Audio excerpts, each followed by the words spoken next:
بسم اللہ الرحمن الرحیم. ہماری زندگی میں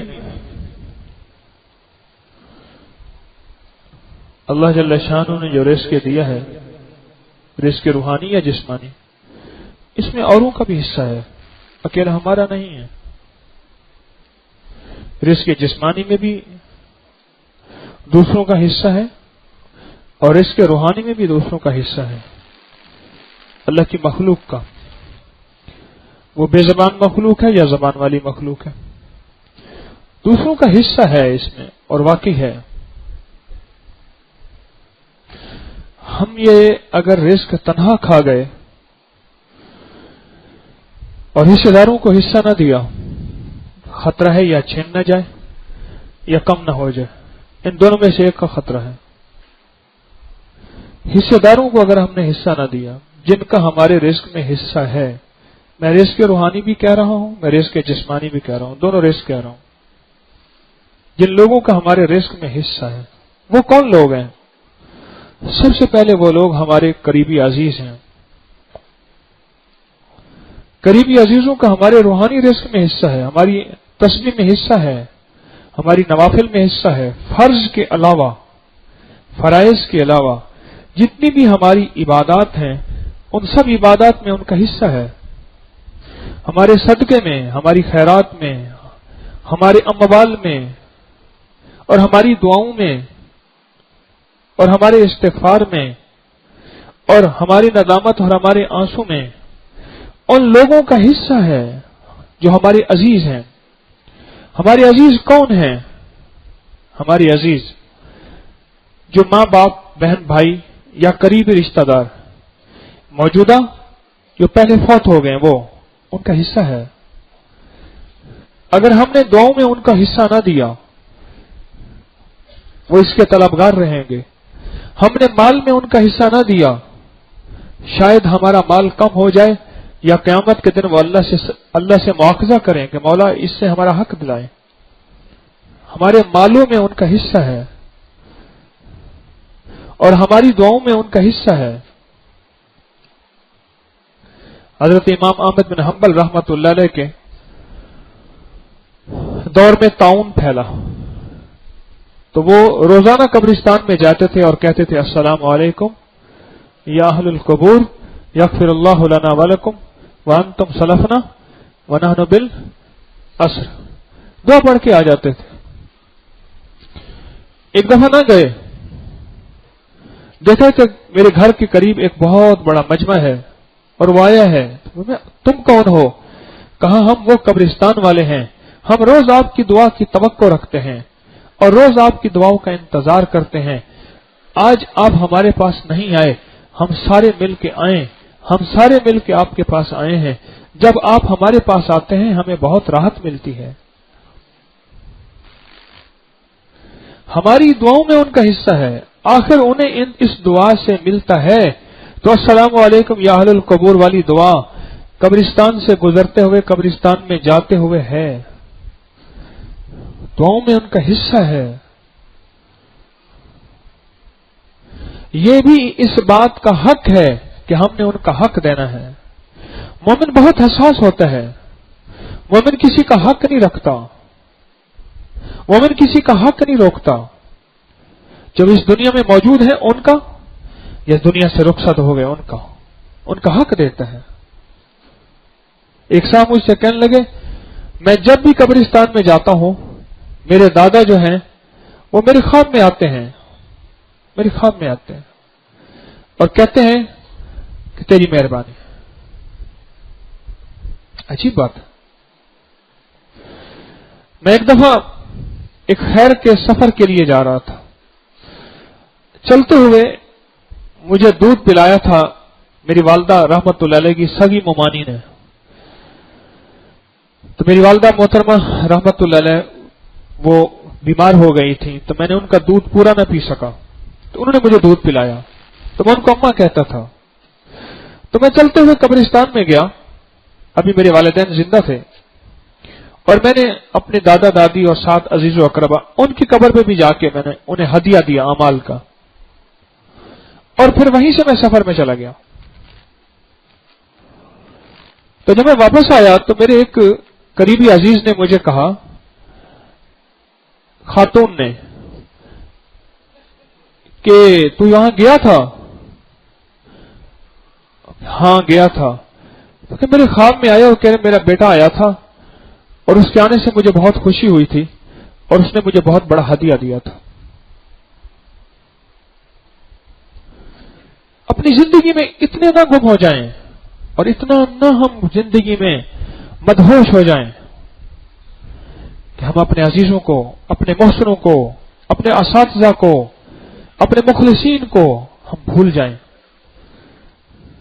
اتنا گم نہ ہو جائیں ہم زندگی میں، ان کو یاد رکھیں، ان کو یاد رکھیں۔ کیوں بخاری اور مسلم میں یہ چیز موجود ہے کہ میرے آقا سرور کونین صلی اللہ تعالی علیہ وسلم ہر جمعے کے دن قبرستان تشریف لے جایا کرتے تھے، اور عمومی طور پہ قبرستان میں جانا میرے مدینے والے سے ثابت ہے، اور امت کے لیے دعا کرنا ثابت ہے، استغفار کرنا ثابت ہے۔ ہماری زندگی میں ان لوگوں کا حصہ ہے، ہماری زندگی میں زندہوں کا حصہ ہے کہ ان کے لیے ہمارے دل میں کچھ بھی نہ ہو، خیر خواہی کے جذبات ہوں۔ اگر ہم سے کوئی خطا بھی ہو جائے تو اس کے لیے ان کے لیے بھی استغفار ہو، اپنے لیے بھی استغفار ہو۔ ہماری زندگی میں ان لوگوں کا حصہ ہے۔ انسان ہے، بعض اوقات اللہ جل شانہ کسی انسان سے خطا کرواتے ہیں کہ اللہ پاک کو اس کی ندامت بہت پسند ہے، اور اس ندامت پہ میرا رب خوش ہوتا ہے۔ جتنا عبادت پہ خوش نہیں ہوتا اتنا ندامت پہ خوش ہوتا ہے۔ بعض اوقات کسی بندے سے اللہ جان بوجھ کے خطا ہوتی ہے، کراتے ہیں، جس میں اس کی ندامت میں جتنا اللہ خوش نہیں ہوتا ہے اتنا اس کی عبادت پہ نہیں ہوتا۔ عبادت پہ بھی میرا رب خوش ہوتا ہے، لیکن سب سے زیادہ میرا رب راضی ہوتا ہے ندامت پہ، توبہ پہ، استغفار کے۔ اپنی زندگی کو تنہا نہ بنائیں۔ مومن تنہا نہیں ہوتا، مومن مزاج میں سخی ہوتا ہے، مومن دعاؤں میں سخی ہوتا ہے، مومن مال میں سخی ہوتا ہے، مومن کھانا کھانے میں کھلانے میں سخی ہوتا ہے، مومن پانی پینے پلانے میں سخی ہوتا ہے، مومن طبیعت کا سخی، مومن من کا سخی، مومن مزاج کا سخی، مومن پل پل کا سخی، مومن ہر لمحہ کا سخی ہوتا ہے۔ مومن کے پاس کچھ نہ ہو، فقیر ہوتا ہے، لیکن وہ فقیر بن کے بھی سخی ہوتا ہے۔ فقیر اور بھکاری میں فرق ہے، بھیک اور فقر میں فرق ہے۔ بھیک مانگنا در در کا، فقر فقیر، تیرے در کا جو بھی فقیر ہے وہی دو جہاں کا امیر ہے۔ اسے بادشاہوں سے کیا غرض جو گداہ شاہ جہان ہے۔ اللہ کا فقیر، اس کی حیثیت اور ہوتی ہے۔ مومن تو ہر پل کا سخی ہے، سلام سخی کرتا ہے، سلامتیاں بانٹتا جا رہا، یا کسی کی جھولی میں ہیرے جواہرات ہیں، لوگوں میں ایسے پھینکتا جا رہا اور لوگ چنتے جا رہے، اور وہ ہیرے جواہرات ختم ہو جائیں گے، لیکن جو سلام کو عام کرتا جا رہا وہ سخی ہے، وہ لوگوں کے لیے سلامتیاں چاہ رہا۔ اصل میں وہ یہ لفظ کہہ رہا، السلام علیکم، السلام علیکم۔ اس کا معنی کیا ہے؟ تم پر سلامتی ہو۔ کیا سلامتی؟ تو بیماریوں سے بچا رہے، تو دکھوں سے بچا رہے، تو غموں سے بچا رہے، تو دشمن کے شر سے بچا رہے، تجھ پہ سلامتی۔ نفس کے جال سے تجھ پہ سلامتی، جادو، جنات، حسد، نظر بد، اس سے سلامتی، آنے والی کسی آفت سے سلامتی، زمینی ہو یا آسمانی، کسی انسان کے شر سے سلامتی، کسی درندے کے شر سے سلامتی، اور کسی ڈسنے والے، چیرنے والے، پھاڑنے والے اس کے شر سے سلامتی۔ یہ ہے السلام علیکم، کہ تجھ پہ سلامتی ہو۔ مومن تو سخی ہے، یہ پھیلاتا چلا جا رہا خیریں، برکتیں، اور اگر اسی مومن سے کوئی خطا ہو رہی ہے تو فوراً ندامت اور استغفار میں جھکتا چلا جا رہا۔ جھکتا چلا جا رہا۔ حضرت باعزیز بستامی رحمت اللہ علیہ وہ ہستی ہیں جن کو کئی بار اللہ جل شانہ کا دیدار ہوا، فرمایا 3 سال مجھ پہ ایسے گزرے، 3 سال مجھ پہ ایسے گزرے، میں نے ایک گناہ بھی نہیں صغیرہ یا کبیرہ، کبیرہ تو کجا صغیرہ بھی نہ ہوا، 3 سال مجھ پہ ایسے گزرے، اور 3 سال کے بعد میں ایک باکمال رجال الغیب کے پاس گیا تو مجھ سے دیکھ کے انہوں نے منہ موڑ لیا، مجھ سے دیکھ کے انہوں نے منہ موڑ لیا۔ حیران ہوا، انہوں نے مجھ سے منہ موڑ لیا، میں اتنا بڑا مجرم ہوں، 3 سال مجھے ہو گئے، میں نے پل میں رب کو ناراض نہیں کیا، انہوں نے منہ کیوں موڑ لیا؟ تو میں نے ان سے عرض کیا کہ آپ مجھے بتائیں گے تو میں اصلاح کروں گا، مجھ سے خطا کیا ہوئی ہے آپ مجھے بتا دیجئے۔ بڑا عجیب جواب دیا، فرمایا میں نے تجھ سے سارے اذکار کی خوشبو پائی ہے، تجھ سے ندامت کے آنسو اور استغفار کی خوشبو نہیں پائی۔ کیا بات ہے، تجھ سے ندامت کے آنسو اور استغفار کی خوشبو نہیں پائی۔ ندامت کے آنسو اور استغفار، جا کوئی خطا کر اور خطا کر کے آ اور اس پہ ندامت کے آنسو بہا، استغفار کر۔ وہ کہنے لگے میں پریشان، میں کیا خطا کروں جا کے؟ کہنے لگے یہ روتا جا رہا ہوں، سوچتا جا رہا ہوں کہ فقیر نے جو کہا ہے کہا حق اور سچ ہے، پر مجھے سمجھ نہیں آ رہی کہ کیا کہا ہے، میری عقل سمجھ میں نہیں آ رہی کیا کہا ہے۔ کہنے لگے آگے گیا تو ایک بندے کا باغ تھا، ایک بندے کا باغ تھا انار کا، اور بندہ اس کی رکھوالی کر رہا تھا، اور میں اس کے قریب سے گزرا تو میں نے اس کے انار توڑ کے پھینکنا شروع کر دیا۔ اسے غصہ آیا، یہ کیا کر رہے ہو؟ کہنے لگے ہو میں نے غلطی کر لی ہے۔ کہ تم آنکھوں تیری آنکھیں نہیں ہیں، آنکھوں سے اندھا ہے؟ کہنے لگے اس نے مجھے ڈانٹا، اور ڈانٹنے میں مجھے احساس ہوا کہ میں نے اتنے قیمتی انار جس کی وہ رکھوالی کر رہا، میں نے جان بوجھ کے توڑے اور جان بوجھ کے غلطی کی۔ کیوں کیا میں نے؟ کہا اس پہ میں ڈوب گیا، اس میں ڈوب گیا اور رویا، استغفار کی، اس سے معذرت کی، معافی مانگی، اس نے مجھے معاف کر دیا دل سے، پر میرے اندر چین نہ آیا، واپس آیا اس شیخ کی خانقاہ پہ، اور وہاں آ کے میں ایک لفظ عرض کروں درمیان میں یاد آیا، خانقاہ سے مراد ہمارے ذہن میں ایک خیال ہے، یہ درمیان میں رہے واقعہ، ایک واقعہ سناؤں آپ کو، ایک بات عرض کرتا ہوں، واقعے کے درمیان میں ہمارے ذہن میں خانقاہ آتے ہی ایک حلیہ آتا ہے، ایک دربار ہوگا، ایک مزار ہوگا، ٹھیک، ہر طرف جھنڈے ہوں گے، کچھ ڈھول والے، کچھ ناچنے گانے والے، کچھ سلسلے ہوں گے، ہر طرف ایک ہجوم ہوگا، وہ خانقاہ ہوگی۔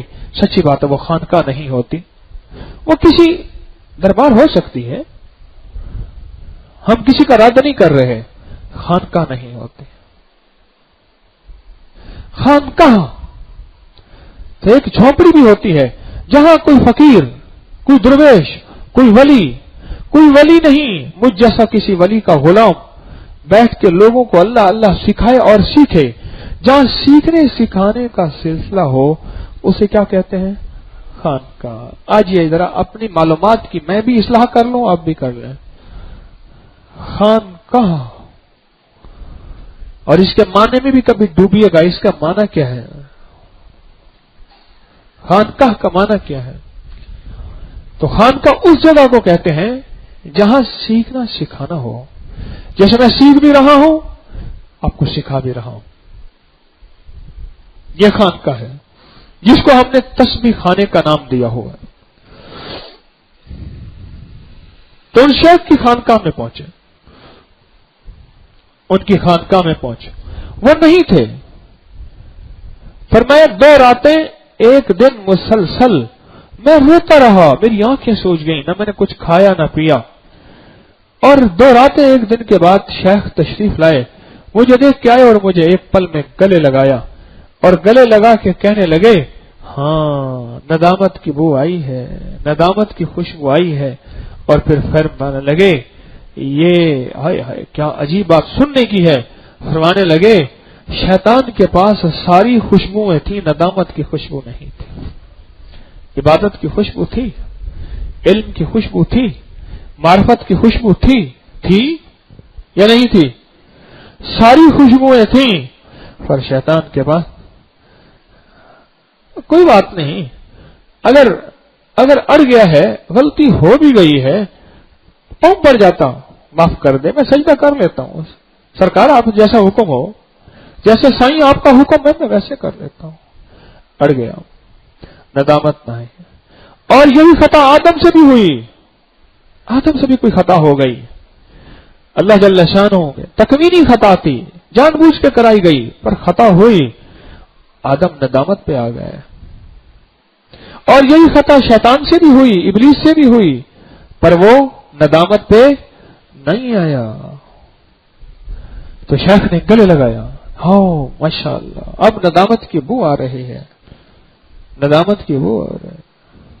پھر فرمایا جاتے ہوئے کچھ درہم دینار اس انار والے کو دیتے جانا، تاکہ اس کے انار توڑنے کا جو نقصان ہوا وہ بھی ازالہ کرتے جانا۔ ٹھیک ہے اس نے معاف کر دیا، لیکن اس کا مالی ازالہ بھی کرتے جانا، اس نے معاف کر دیا لیکن اس کا مالی ازالہ بھی کرتے جانا۔ ہمارے حصے میں اور بھی ہمارے ذمہ بہت کچھ ہے جو ہم نے دینا ہے، لوگوں کے لیے، امت کے لیے، انسانیت کے لیے، اور اس دنیا سے رخصت ہونے والوں کے لیے ہمارے ذمہ ہے، ہمیں وہ دینا ہے، اور ہمیں بہت ضروری ہے دینا۔ اس میں ہم نے غافل نہیں ہونا، اس کو ہم نے بھولنا نہیں ہے، ہم نے اس میں غافل نہیں ہونا، ہم نے بھولنا نہیں ہے۔ کبھی اپنے آپ کو تنہا زندگی میں نہ سمجھیں، ہمارے پر ذمہ داری ہے اس امت کی، ہمارے پر ذمہ داریاں صرف بال بچوں کی نہیں ہیں، گھر بار کی نہیں ہیں، ہمارے پر ذمہ داریاں پوری امت کی ہیں، ساری انسانیت کی ہیں۔ ہم نے لوگوں کو بھی دینا ہے، ہدیہ دینا ہے، اعمال کا بھی، اور زکوٰۃ کی شکل میں، عشر کی شکل میں، ہدیے کی شکل میں، صدقے کی شکل میں، خیرات کی شکل میں، جو جس کا حق ہے۔ بعض ایسے ہیں ان کو ہم ہدیہ صدقہ نہیں دے سکتے، ہمیں ہدیہ ہی دینا پڑے گا۔ بعض ایسے ہیں ان کو زکوٰۃ دے سکتے ہیں، بعض ایسے نہیں دے سکتے۔ حضرت فاطمہ، حضرت علی، حضرت عقیل اور حضرت جعفر اور حضرت عبداللہ بن حضرت عباس بن مطلب اور حضرت حارث بن مطلب، ان کو ان کی آل کو صدقہ نہیں دے سکتے، ان کو اور ان کی صدقہ نہیں دے سکتے۔ حضرت علی، حضرت فاطمہ اور حضرت جعفر اور حضرت عباس بن عبد المطلب اور حضرت حارث اور حضرت عقیل، حضرت جعفر، حضرت عقیل، یہ وہ حضرات ہیں، ان کو ان کی آل کو صدقہ نہیں دے سکتے۔ ہمیں یہ دیکھنا ہے صدقہ ہم نے کہاں دینا ہے، زکوٰۃ کہاں دینی ہے، اور ہدیہ کہاں دینا ہے۔ جتنا اپنے مال میں سے حصہ نکال سکیں، ایک روپیہ ہے تو اس میں ایک آنا نکال لیں۔ ہم نے اپنے اعمال کا بھی ہدیہ دینا ہے، کہ ہمارے اعمال کا ہدیہ ضروری ہے۔ تنہا زندگی کا سفر کوئی سفر نہیں ہوتا، اور یہ تنہا زندگی کا سفر کرتے بندے مٹ جاتے ہیں، نشان کھو جاتے ہیں۔ آج جن ولیوں کی درباریں مزارات ہیں، اور لوگ جا کے ان کے مسجدوں میں قرآن پڑھ لیتے ہیں، ان کو ہدیہ کر دیتے ہیں۔